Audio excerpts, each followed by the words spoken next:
What a result for Matildas, a huge 2-0 win against one of the best sides in the world in England. A fantastic performance tonight, especially putting in a response like this after the disappointing defeat to Scotland just a few days prior.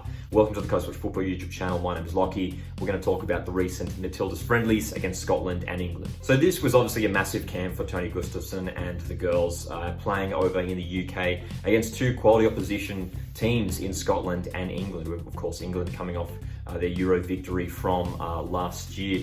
It was a big test. Obviously, the World Cup is just around the corner. We've only got one more game following these matches against France. So it was important that not only that we got results, but we put in good performances as well. It was tricky heading into these games. There were plenty of players, quality players, first-team players missing through injury.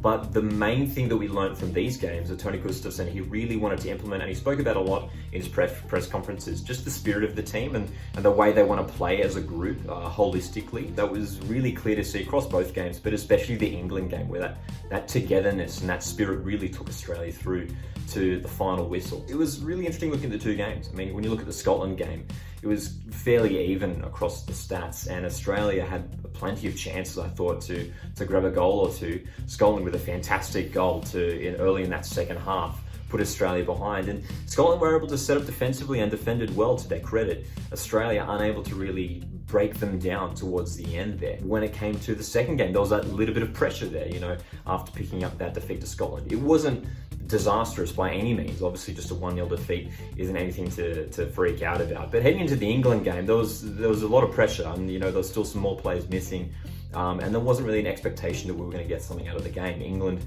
going 30 games unbeaten, there wasn't much hope for Australia to get a win. England, controlled possession, created chances, and got into dangerous areas of the field.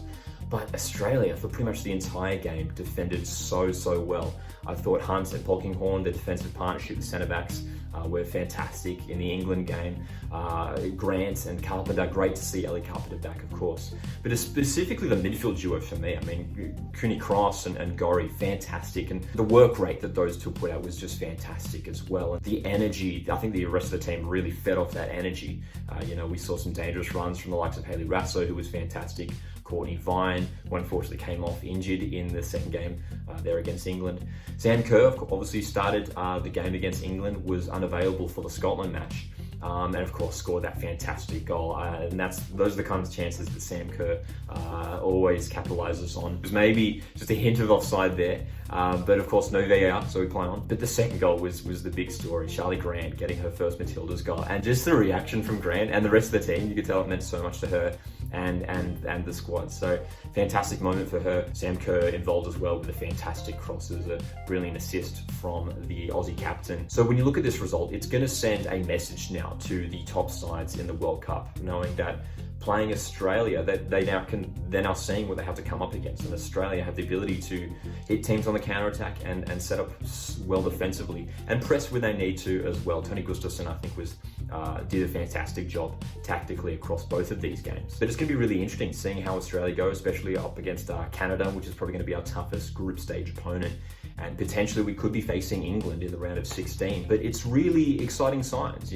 Despite the defeat to Scotland, I don't think we played too poorly. And to come up against England, a tough opposition, and to play the way we did and to get the result, it's absolutely huge. And not only was it a fantastic team performance and result that we earned against England, but just the mentality now for the Matildas, I think, is going to be in a really good place. With the World Cup around the corner, knowing that we have the quality to defeat a really good side in England is really encouraging and is going to do wonders for the girls. Obviously, we're going to have massive home support playing on our home soil. But look, I said it last year and I'll echo it again. Matildas should be heading into this World Cup aiming to win their thing. I know it's a big call. There's so many quality sides heading into this tournament looking to get a result, whether it's Brazil, the United States, Germany, Sweden, all these top sides. England as well would love to get a World Cup victory here. But Australia should be heading in knowing that on our day, we can defeat any of these top-class nations. And this result and performance has, I think, filled a lot of Aussie fans with confidence heading into the World Cup tournament. We do, of course, have one more friendly coming up. That's on the 24th of July. It is on home soil, Marvel Stadium in Melbourne. That's up against France. That'll be a massive test once again for the Matildas before the World Cup gets underway the following week. So let me know what you thought of the Matildas' performances over these two friendlies. Plenty of talking points coming out of these games as the World Cup is just around the corner. My name's Lockie. This is Coast Watch Football. Thanks guys for watching.